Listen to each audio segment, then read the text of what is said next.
Hopefully everybody can see the presentation. Please do let me know, Neil, if that's not obvious or on the screen, but assuming that it is. So just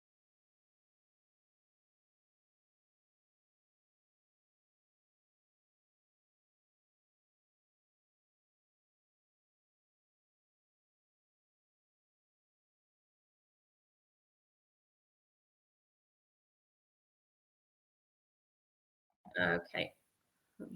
So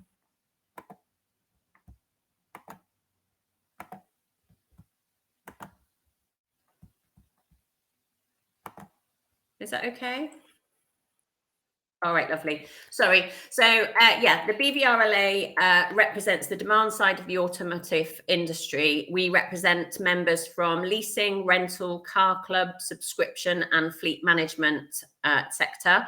Our members own and operate a combined fleet of 4 million cars, vans, and trucks.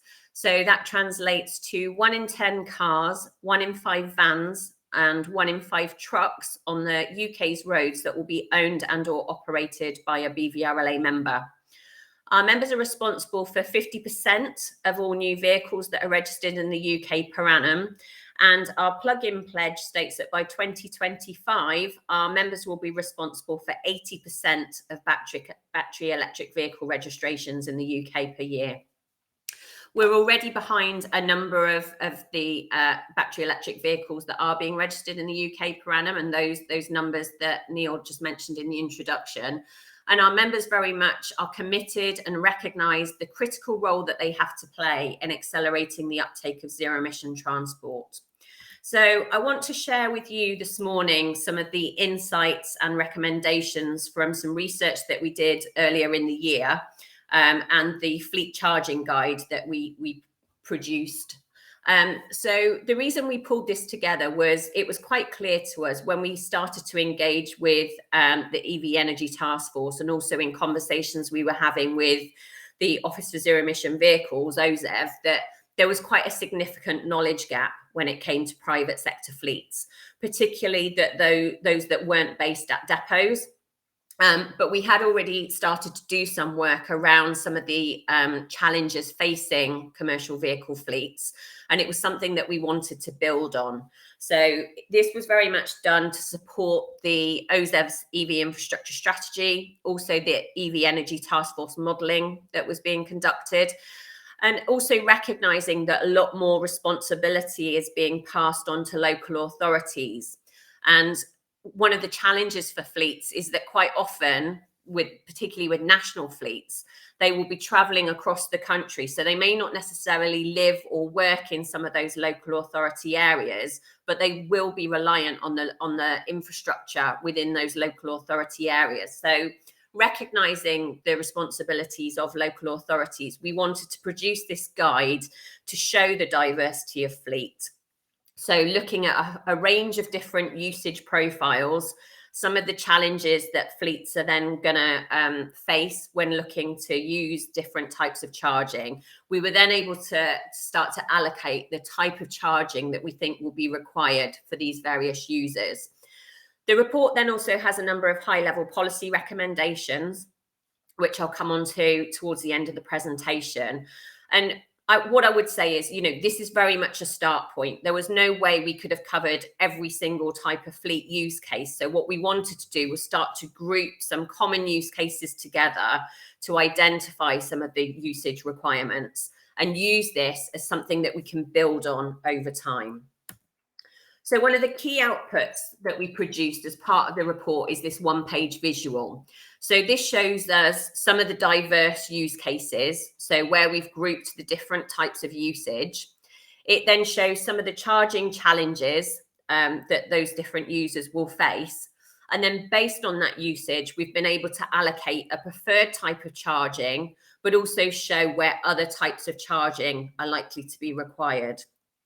And I can drill down into that a bit more now. So the first group is the vehicles that we've assigned to at-home or workplace charging being their preference. Now, for disabled users, it's quite obvious that because of their accessibility needs, they are going to have to charge, if not at home, then very, very close to their home. So that's why we've allocated the disabled users here. There's some fantastic work that's being undertaken by Motability with the Office for Zero Emission Vehicles, which we're very supportive of, and look forward to seeing how that develops. And I know there is a standard that is out for consultation at the moment that starts to address some of the accessibility needs for disabled users. The other group that we've put here is the company car. So when we interviewed a number of fleets as part of this research, it was quite clear that it's very much the company car that is leading the transition for fleets. There are a few reasons behind that. We have seen some very preferential benefit in kind taxation rates, which have meant that perhaps people are now opting for an electric company car when they may not ordinarily have otherwise done so. But also, you know, when we look at the company car, I think in a lot of cases, they have opted for that because they can easily charge at home or at the workplace. When we look at commercial vehicles, the technology is lacking. It was very clear that, you know, company cars are quite a few years down the track now, and we've seen that with the uptake rates of electric vehicles in the car market. For vans, it is a little bit more problematic.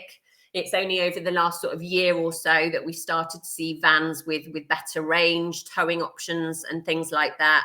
So it is still very much in its infancy, but it's definitely something that is moving very, very fast. And we were able to speak to a number of fleets that had started to put electric commercial vehicles onto their fleet. So we start with the vehicles that we've assigned to at depot. And we've got two different types of commercial vehicle users here. The first is delivery services, which is quite self-explanatory. This is people who are delivering goods and services to our homes, workplaces, etc. The other category then is quite a broad brush category. So we've called this engineer work van, and this includes people that are offering recovery services, utility providers, potentially sort of local tradespeople, site and construction workers, and then also the engineers that come into our homes, workplaces to install, repair, maintain our boilers, central heating, and other household goods. What's common with all of those users under the engineer work van is that quite often the vehicle's not just there to take the driver from point A to B, but it's also there to carry the tools that that person is going to be required to do the job. So that's worth bearing in mind when we look at some of the challenges and some of their charging requirements. So when we look at depot, one of the key challenges that is being faced is the grid connections process, particularly where there's not enough capacity at that site. So where someone is looking to put the infrastructure in place, but there's not enough electricity being provided at that site. So this can then trigger what can be quite a costly process, but also extremely complex for fleets who perhaps have never had to engage with the energy industry before, but it can also take a significant amount of time. So some of our members have reported sort of, you know, a year, in some cases over 18 months to actually put that infrastructure in place once they've started the process. When we talk about the cost, we're talking about costs in the hundreds of thousands of pounds as well. So that can, in a lot of cases, be a major barrier when people are looking to put that infrastructure in place at depot. And whilst we welcome the consultation that Ofgem did last year and some of the changes that they were looking to introduce from next year, where they were looking to remove some of that reinforcement cost, we're not sure it goes far enough to support those that are looking to put this infrastructure in. We did have a couple of interesting observations when it came to people who were charging at depot. The first was because some of these vehicles do still have limited range, so they are still going to be requiring some form of top up during the working day, even if they are fully charged when they leave the depot. They will require some form of top-up charging, which would have to be rapid because it's going to need to be done in the working day when the driver's going to have limited downtime. So they'll be looking to take a quick top-up charge whilst completing paperwork, other tasks, or potentially when taking their lunch break. So because of that, and because of some of the complexity and some of the costs, definitely one of the fleets we spoke to who had quite aggressively started to roll out depot-based infrastructure had decided to take a bit of a pause, recognizing that public charging infrastructure is going to have to move at quite some pace to cater for growing user demand. They wondered whether perhaps that may be a more viable solution to them, particularly now as things like the ability to roam are going to be catered for.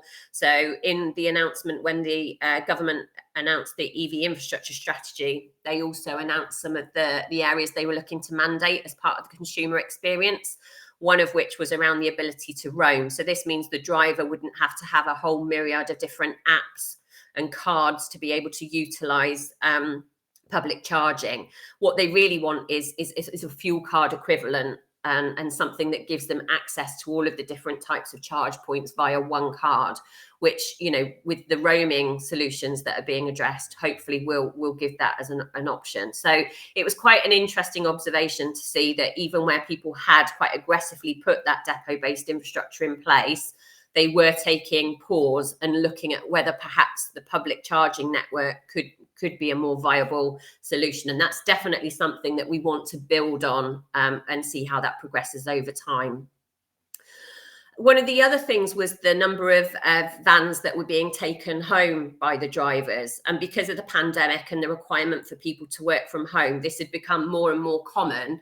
In a lot of cases, people were looking at this being a sort of trend that was set to continue, where they were moving away from more of the depot-based model. So that brings us on to the next group. So using the same use cases, but this is where we're looking at near home charging. So in the majority of cases where the vans are taken home, this is where they're not able to be able to charge at home and will require some form of charge that's within a sort of 5 to 10 minute max, but around the 5-minute walk from the driver's home.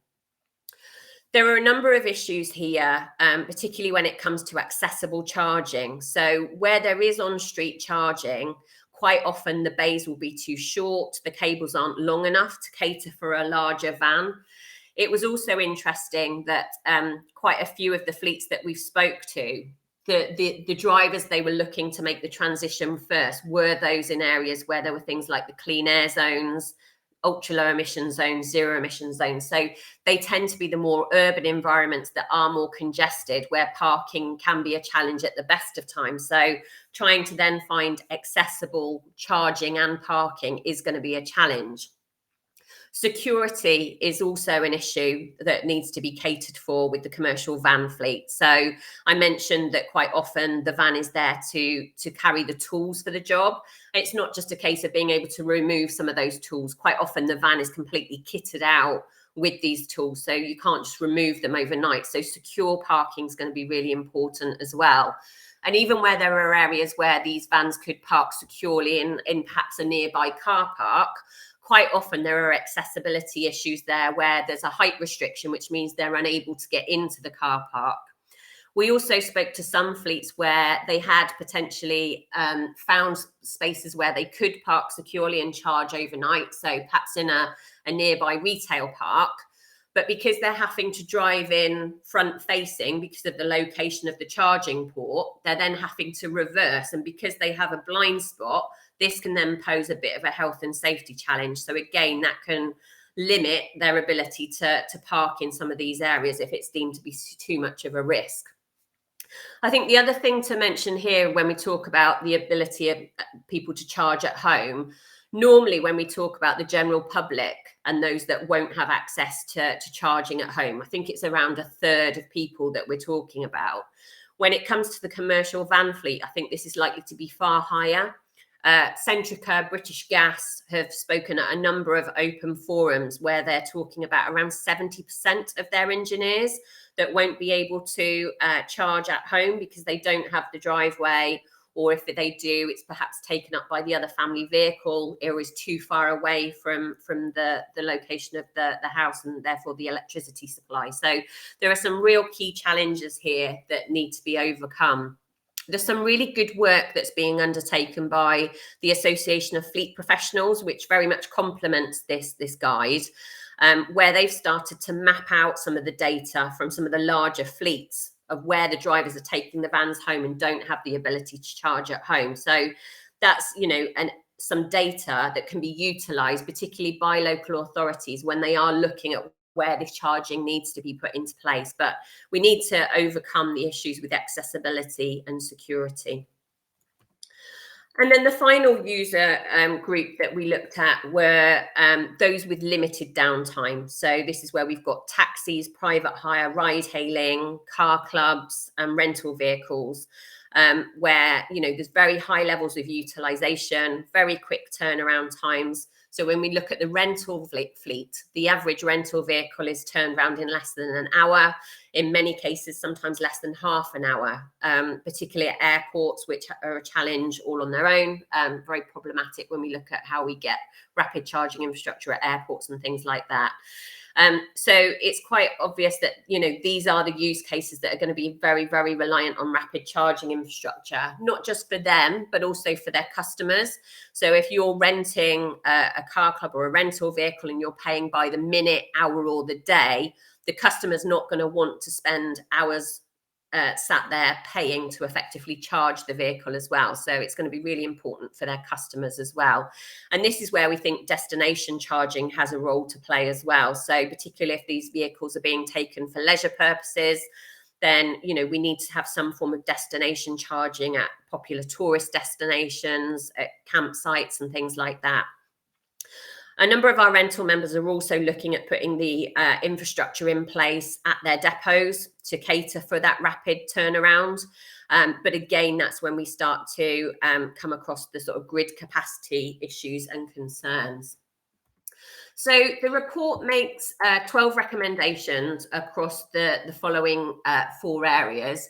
The first is matching types of provision to emerging gaps in infrastructure. So this is very much looking to national government to provide support and guidance to local authorities to ensure that infrastructure can be developed in line with all users' needs and a benefit to all use cases. One of the recommendations here looks at the role that the local authority could potentially play in terms of engaging with the distribution network operators, the DNOs. So if you did have a number of depots that were looking to put the infrastructure in place, or if you had a retail park where you've got a number of people looking to put infrastructure in, then could there be a role for the local authority to bring those interested parties together so that those costs could at least be mutualised, so it doesn't just fall to the one user that trips the grid over capacity? So we're quite interested in exploring that, and we started to do some work with the Green Finance Institute and are looking to do further work with them during the remainder of the year to look at whether there is something more that could be done in this area. One of the other things here is that we would like to see a regular review by government, both nationally and locally, where they look at whether private charge point operators are filling gaps in public charging provision. So, when we talk about the local authorities, I don't think it's a case that we're looking to the local authority to provide all of the charging, but at least for them to sort of coordinate and facilitate, identify any gaps in terms of the user demands and what's happening with both private and public charging infrastructure, and then looking to plug those gaps. The next area is around building trust in the reliability of infrastructure. So this is really looking at introducing and upholding standards so that local authorities, central government can take action where there are ongoing issues. So, for example, looking at local authorities to set enforceable service level agreements with charge point operators around reliability standards and things like that. Encouraging the installation of more than 1 or 2 charge points in busy locations. But this is also where data, the access to dynamic data. So we're aware that the government is looking at opening up data, but I think the more we are able to get, charge points that cater for disabled users and have that disabled accessibility requirement, but also hopefully when we start to see more van accessible charging as well, that must be one of the data sets that's opened up so that people can find those available charge points that are going to be accessible for their needs. The third area then is around ensuring consistent ease of access. A lot of this has been catered for in some of the areas that the government's looking to mandate. So, for example, looking at making looking at where the government are looking to mandate for roaming to support the use of a fuel card equivalent.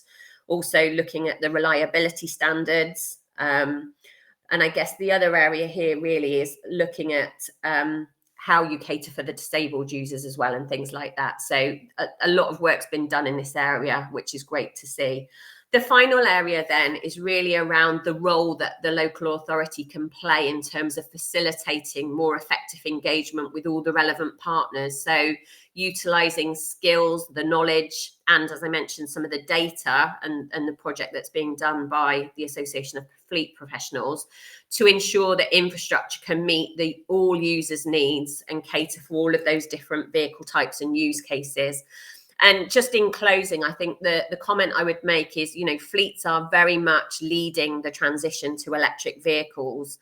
It's really important. They have a really important role in terms of then feeding more affordable vehicles onto the second-hand market, and in really accelerating the uptake to electric. And they are the early adopters. So actually, if we can work with fleets and get the charging infrastructure right for fleets, then hopefully that's going to give us a very robust charging network that caters for all different users' needs and requirements and is future-proof for many years to come. So thanks very much, and happy to take any questions as part of the Q&A.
Thank you very much, Neil. I was going to say it's a real pleasure to be presenting some of the work that we at Zemo, along with partners in the EV Energy Taskforce, have been conducting over. It's not just the last 2 years; it's more like 4 years actually. But it was the task force was actually launched by Theresa May back in 2018. But anyway.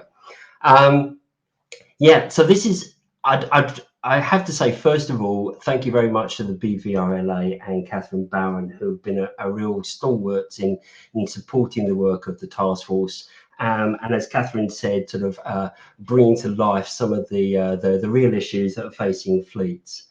And this is a really important in the overall scheme of the work of the EV Energy Task Force. And I'm going to want to talk today about the work of with regard to EV fleet charging requirements and how it is evolving and some of the issues that it's facing as Catherine has highlighted, but also how it needs to evolve and the role it can play in delivering the transition to electrifying transport over the next decade and a half. Neil mentioned the Task Force Charging the Future Drivers for Success 2035 report, which we published at the end of March at our main conference. And that really set out the sweet spot for success in terms of moving to electrifying transport, and how we're able to comply with the ambition to end the sale of internal combustion engine vehicles, and comply with Carbon Budget 6.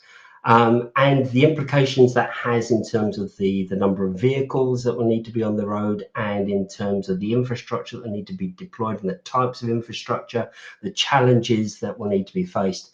And the report identified 5 key enabling conditions. The public charging needs to be built ahead of need to gain confidence from users. The essential role that local authorities have to play in ensuring that we have the energy and transport planning is coordinated. The role that public charge points have in terms of creating this market, and the need for public charging and the deployment of public charging, and the need for that to be used and usable. The role that smart charging has to play wherever it's appropriate, if we need to manage or minimize the costs of reinforcing the network, and the role of informing and educating and protecting EV users, as we develop that mass market. What I want to do is to sort of paint in the role that the EV fleets and the roles that fleets will play as a critical building block in supporting this transition, and how that fits into the overall objectives and recommendations that the task force has come up with. The task force, just very quickly, the steering group comprises a range of organisations, all of which are represent member organisations. But beyond that, we have over 350 separate organisations of input to the work of the task force over its life to date. But coming back to fleets, I mentioned the government's ambition, and we've all have seen that decision from government to cease the sale of vehicles powered by internal combustion engines by 2035. We also have had in place for some time now a series of carbon budgets, and Carbon Budget 6 really is quite demanding, and will require the decarbonisation of transport to be taken seriously. And so is completely in line with the government's objectives of ending the sale of internal combustion engines and electrifying transport, along with the decarbonisation of the grid, will be critical in terms of meeting the 6th carbon budget. This is going to be challenging. In terms of our work with fleets, we identified that fleets have absolutely been at the forefront of adopting electric vehicles and helping to develop charging infrastructure. And there have been some ambitious targets that fleets have set for themselves in terms of adopting electric vehicles. However, even the most ambitious fleets are going to be challenged by what we're going to face, the transition that we're going to face between now and 2035. It's going to be challenging for fleets, it's going to be challenging for vehicle manufacturers, and it's going to be challenging for infrastructure providers. So one of the key things that we need to do is to coordinate the activity and the planning and the investment across a number of sectors. And I think Catherine's absolutely right to identify fleet as being a crucial role to play. And I think that's important to challenge the perspective, because when you talk about EVs, the perception is it's very much around cars and private consumers. And the role of company car fleets is perhaps less understood, and the importance of van fleets and the commercial fleet sector is going to be very important in these next steps. In terms of the challenge, we, along with the Energy Systems Catapult, conducted some very detailed modelling work, looking at what that transition to decarbonisation and meeting the sixth carbon budget would mean in terms of the vehicle park, in terms of the registrations, in terms of the charge point numbers out there and the mixes. And to put this into perspective, we're looking at moving to increase the number of electric vehicles, BEVs, registered each year by 13 times over the next decade, to build up a park by 2035, a park of 27 million BEVs by 2035.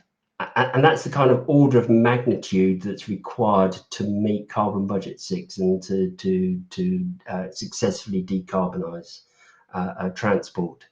And that is a challenge. And based on some of the forecasts of public announcements on global production capacity for EVs, that would mean that some 7% of EVs will be coming to the UK by 2030. So I think that points to a challenge there for the vehicle manufacturers in bringing advancing investment decisions and bringing new vehicles to market. It also places a challenge on the market to absorb those vehicles and attract those vehicles to the UK. And fleets will be playing an important role, as Catherine said, in terms of adopting those vehicles and then in terms of providing the demand for the charge points. But if we're going to do this, and fleets represent a large part of the market, we need to understand where fleets are at the moment and how things are going to change. To meet that ambition, huge growth in EVs. Fleets and business account for over 50% of new car registrations and a larger majority of the van market. So what we set out to do is to understand the current position for fleets, what vehicles they're using, the types of operations, where they're kept, how they're charged, what barriers they face. And the work of the BVRLA, along with additional work commissioned by Zemo and the EV Energy Taskforce, have helped shed light on that. One of the key things that has come out of that is understanding how the market has developed to date. And it's absolutely true that fleets have been at the forefront of developing the EV market and adopting these vehicles. And as Catherine said, the focal point has been on company cars predominantly, and then also on the depot-based fleets, whether that's car or van fleets, and then other types of operation really have been periphery to those. Although it's right to recognise the roles of taxi fleets, of on-demand fleets, on hire fleets. And in terms of where these vehicles are being kept, understandably, fleets are have been looking to place them to date. In those locations, it's easiest to invest in and it's easiest to control, and that's predominantly been off street. Looking to keep those vehicles off street and to charge those vehicles off street on private land. And that quite understandably makes it an easier business case to ensure that you've got the infrastructure to support the vehicles you're investing in and to ensure that you get a return on investment. That's not to say that there aren't barriers to that private charging model. And most of the challenges that we've identified to date have been around that cost and the process of connecting to the grid, as Catherine highlighted in more detail.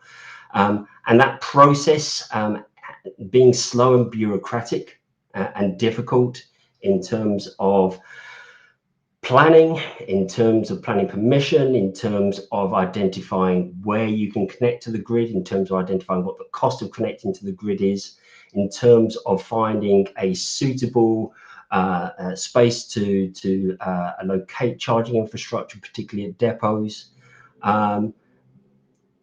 But with all those constraints, important constraints, and action is being started to be taken on those, and we've been highlighting the action that needs to be taken. But against all those constraints, off-street charging for fleets offers a simpler business case, business model to provide convenient and cheap charging for their vehicle fleets.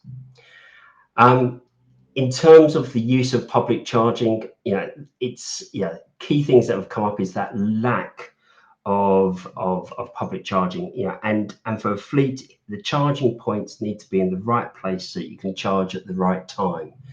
And for a business user, that's got to be a requirement to fit into the scheduling of the operation of the fleet. And that's about the reliability and the availability. The drivers need to be able to charge quickly and conveniently.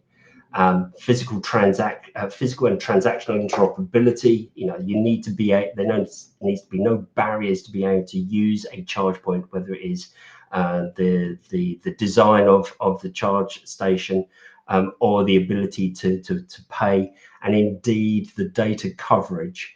And one of the issues that we've identified is the importance of a communication strategy more generally to ensure that real-time information is available, and charge points are connected, and we're able to see which charge points are online and what they're available to be able to charge. And that point that Catherine so rightly highlights, the design of charge point stations.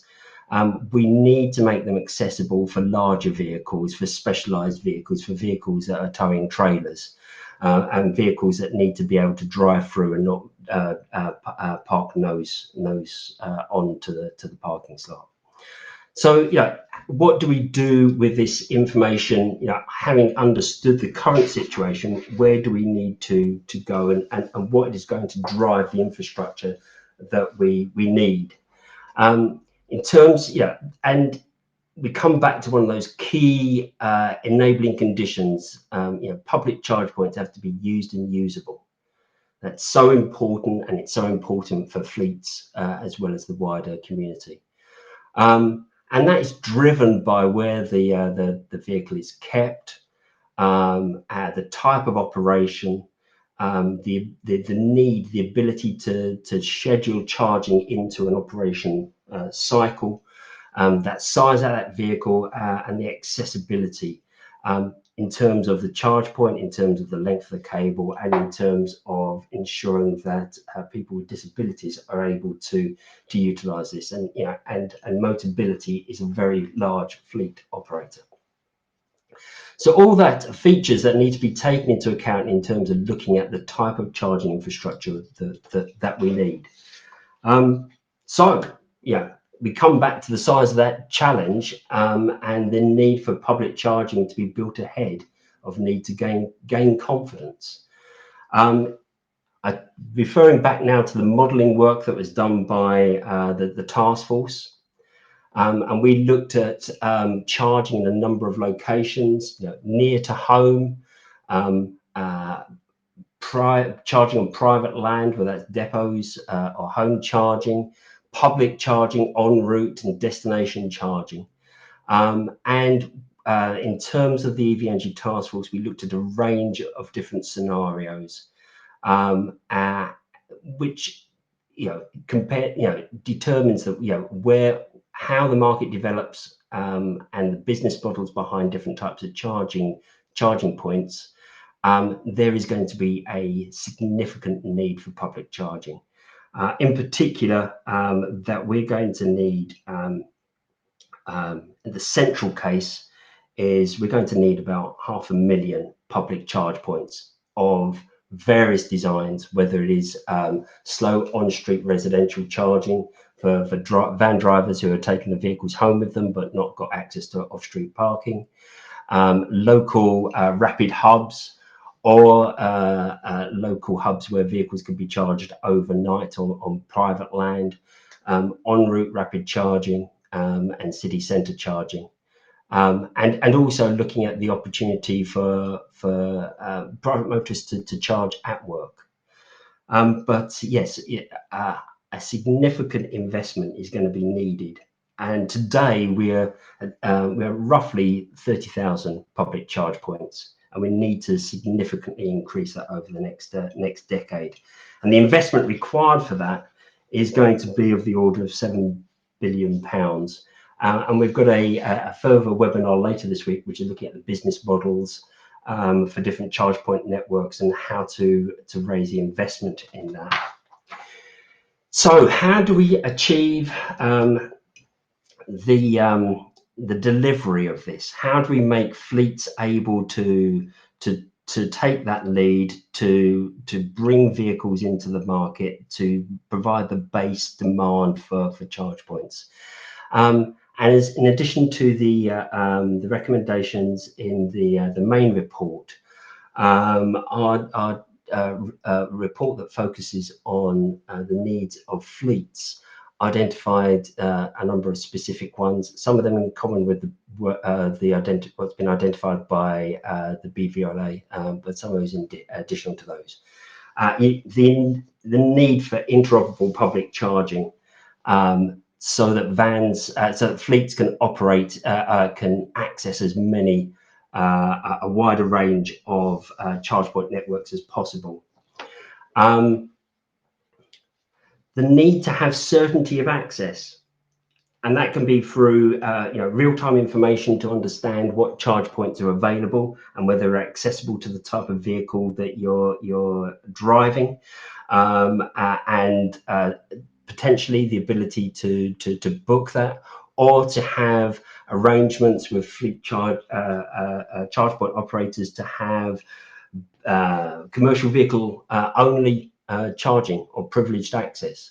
But the importance of fleets is going to be very important, and that needs to be developed and brought into the business models of charge point operators. Forums to share information at the planning level, bringing fleets into the planning process at a regional and local level is going to be vitally important. We understand that local authorities have a very important role in terms of transport planning. The network operators have got a vital role in terms of the energy planning and reinforcing the grid. We need fleets to be part of that conversation to identify the locality that we need the charge points and the infrastructure to be reinforced to provide the service that's needed for fleets. But fleets can also collaborate, work together, set up local charging hubs, either through risk and cost sharing, or maximising charge points that have been put in place. We need guidance on the design of public charging bays. Catherine pointed to the excellent work that Motability are doing with BSI and with OZEV on specifications for design for the disabled. We need that more broadly for to ensure that we get the right types of charging points and station design to accommodate all the fleet's requirements. Something that hasn't been researched enough yet is to how to better access the flexibility energy markets for fleets. And we think there's a real opportunity there in terms of providing electricity, both in terms of reducing the cost to fleet, but also providing a service back to the energy network. Also, as part of this, and I think government understand that providing greater certainty around policy, grants, taxation is vital. We're starting to see that with the infrastructure strategy that's been published, and that needs to go further. But I think the final point I'd say and reiterate the point that Catherine made is that fleets are going to be a vital building block in establishing the transition to electrifying the transport market. Both in terms of adopting, purchasing and bringing those vehicles into the UK and putting them then onto the second-hand market. but also in terms of providing the base case demand on which investments for charging networks can be made, and it's vital that that planning is done in line with fleets. So that's my presentation. I'll now hand back to Neil and happy to take any questions as part of the Q&A.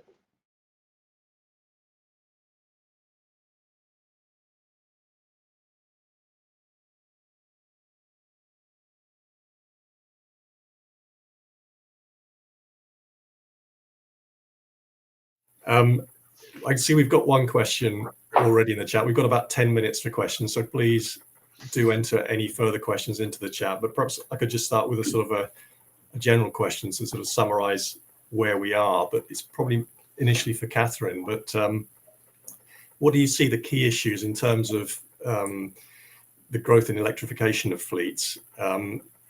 Is it? I mean, we hear a lot about the supply constraints in terms of vehicles. Do you see that as a bigger constraint now than infrastructure? And then when you turn to infrastructure, what do you see as the biggest challenges in terms of infrastructure, in terms of getting the electrification going in the fleet sector? Sure. Yeah. I mean, yeah, I can't lie. Supply is an issue.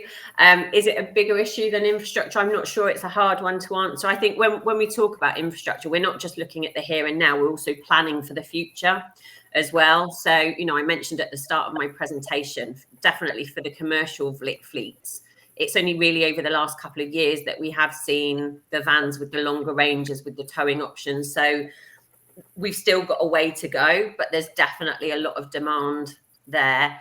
And yeah, infrastructure needs to be able to cater for that demand and for people to be able to make that move. I think when it comes to smaller businesses in particular, it is a lot more challenging to make the business case stack up, particularly if you've then got to put in the infrastructure and you know, where you have got those connection costs and things like that. That is going to be a significant barrier that we do need to be able to overcome.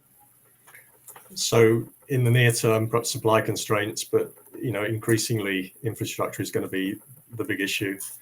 John, I don't know if you want to add anything to that. It always strikes me, you know, people talk about the chicken and the egg. Do we need the infrastructure first, and then the vehicles will come? You know, build it and they will come, or do we need the vehicles, and that will provide the case for the infrastructure? There isn't a chicken and egg situation. You know, you need, when the vehicle arrives, you need somewhere to charge it. They've got to come, and they've got to come together. And I think this is one of the key things. We need to work across sectors to coordinate investment plans. You know, that's going to be important for businesses. You know, if you're a Royal Mail and you're talking about you know, thousands of vehicles, or whether you're a small SME with you know, a company car and a van, you need to know where they're going to charge that. You know, because you can't have vehicles with downtime. You need that certainty. So I think it's all about providing that funnel, if you like, of coordinating the planning and investment, so we, you know, when the vehicles arrive, and there is constraint in supply at the moment. The current global situation is not doing us any favors in terms of getting chips and the supply of vehicles. But you know, when those vehicles are flowing, we need the infrastructure to be ready and they're ready for them to charge. And it's going to be the right type of infrastructure. You know, we can't do this carte blanche and say, okay, let's put in 20 charge points here and they end up at the back of a car park or in some dead-end street. You need the right types of charging infrastructure in the right places, particularly for fleets to do their operations. Okay, well, thanks, John. We've got a couple of questions from the audience. I'll start with the one that came in first. It's from Florentine Roy. And he says, as the DNO, how can we best make fleets aware of the innovative tools and connection offerings we are making available to them to cut down on costs and time to connect? And which one of you like to pick that one up first? Can I start off? I've been, through the task force, we've been doing a lot of work with the Energy Networks Association and the DNOs, and I really think the DNOs have a really important role to play here. And it's not just with fleets, but it's with local authorities, and ensuring that there's resources available and bringing some of these communities together. We talked about the importance of energy and transport planning, and understanding where those fleets are going to be putting in charging infrastructure. And a lot of local authorities are struggling with resources, and understanding how they're going to do this, and it must seem a mountain for them. And some of the largest fleets are really at the cutting edge and really understand what they're doing, but many, the fleet market's got a long tail to it, and there'll be lots of people will be looking to follow on from the lead that other fleets are making. DNOs are regional regulated monopolies. They're big. They operate over a large area. They've got the potential to stand back and provide that coordination role. DNOs will be working with multiple numbers of local authorities, and they've got the opportunity there to sort of provide that overview, and also to provide a forum to which fleets can engage with local authorities and provide a consistency. We've had some initial attempts at how to engage Ofgem with the ENA, did some EV fleet forums. I think we've really got to sort of step that up, and we at ZEMO and BVRLA are members of ZEMO as well. I'm sure we're ready to stand up and sort of help talk about how we can get that access to local authorities, get that access to fleets, and to provide a consistent role. But I really think the DNOs have got a really important role, coordinating role that they can play. Mm-hmm. So, Catherine, do you see a particular role for the BVRLA or for the fleet sector in helping to make fleets aware of some of those offerings from the DNOs? Yes, definitely. And yeah, I agree with, what Jonathan was saying. And when I saw that question come in, I was really thinking about, unfortunately, I don't think there's as easy an answer to that question. I think it is about engagement at the various levels as well. And, not one thing's not going to work for all different fleets, because they do come in a variety of different shapes and sizes. And the way you're going to engage with a national fleet may be different to how you would engage with an SME fleet. So I think it is about engagement. It's about identifying bodies such as ourselves. Energy Saving Trust do quite a lot of work with fleets and things like that. So just making some of that known to some of the people who are having that direct engagement, as well as the local authorities, and just doing as much as we can to get that message out. And Jonathan mentioned there was some really good work that started. I mean, Jonathan and I were both part of a roundtable discussion with BEIS and OZEV, where we looked at producing a fleet charging, a guide around how to demystify some of the process, and that was put up. But I didn't really feel that it was sort of promoted beyond that, and it seems to have gone very quiet. So I think it's making sure that we do continue to have that engagement at local, regional, national levels, and just we're all working in the same direction and collaborating where we can. Yeah, great. Great. Thanks, Catherine. I'm conscious that we're running out of time, but there is another question. I have one more that I'd like to finish with, but it's a question that often comes up, and it gets the goat of many electric vehicle drivers. But how are we going to prevent icing? That's people with ICE vehicles hogging and stopping legitimate charging use of bays and chargers. Any thoughts on that? I think Coventry City Council have really laid down a really good case study on how to do this, and where they've developed and commissioned a charging network in and around the city. They've put in place a strategy to prevent icing happening and to control it. So their charge points that are being put in are able to monitor whether there's a vehicle in the charge point. At the charge point, and whether it's charging or not, and they link that back into their parking attendants. You need to have the right charge point, for the duration you're allowed to park in a slot, because there are plenty of cases where there's a slow charging point at the parking slot you're only allowed to stay at for 20 minutes, which is absolutely no help to anybody really. But you know, having alignment in terms of the dwell time, the parking time, and monitoring that, and being able to feed that back through to an enforcement body is I think, you know, the approach that Coventry is taking is a really good example. Catherine, I don't know if you had anything to add to that in terms of John's question. Only that, you know, this is where I think, you know, we've got the reliability standards that are going to come into force, but I'm still not sure how we're going to enforce them. And again, if this is a responsibility that's going to fall on the local authority, it's just really important that there is some guidance and support from central government to the local authorities to make sure that, you know, things like the dwell times, how you cater for icing, best practice is shared, and that there's guidance that's going to enable the local authority to fulfill that role. Okay, I'm conscious, guys, that we're running right to the end of time, but I've got one question. Perhaps it's just, you know, a takeaway for the audience and for others who might listen to this retrospectively on the recording. But if government's here, if government's listening to this, is there one or perhaps maximum two, you know, priority asks or things that need to happen in the short term to get the you know, to ensure that we don't hit a blockage in terms of fleet uptake of electric vehicles? So for me, just to jump in, it would just be, please keep fleets in mind. You know, they are the early adopters. They have a variety of different use cases. If you can cater for their needs, it's going to set us up, you know, to make sure we've got robust charging infrastructure that suits everybody in the long run. You know, don't forget about the fleets and make sure you are engaging with them at all levels of the process.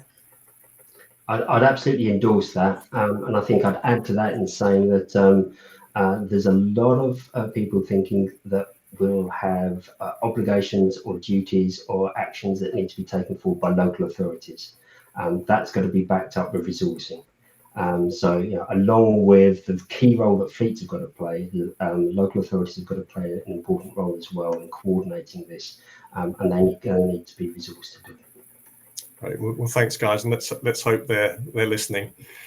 I just want to mention a couple of events that are coming up that I think this audience may well be interested in. Tomorrow between 9 and 10, UKRI Innovate, UK KTN are holding a webinar, How Our Infrastructure Needs to Work with Green Vehicles.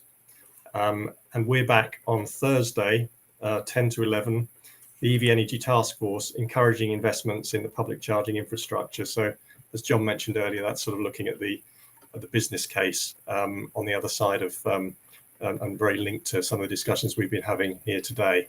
So that's really all from us, but thank you very much indeed for attending. Do share the recording when it's made available, and enjoy the rest of Green Infrastructure.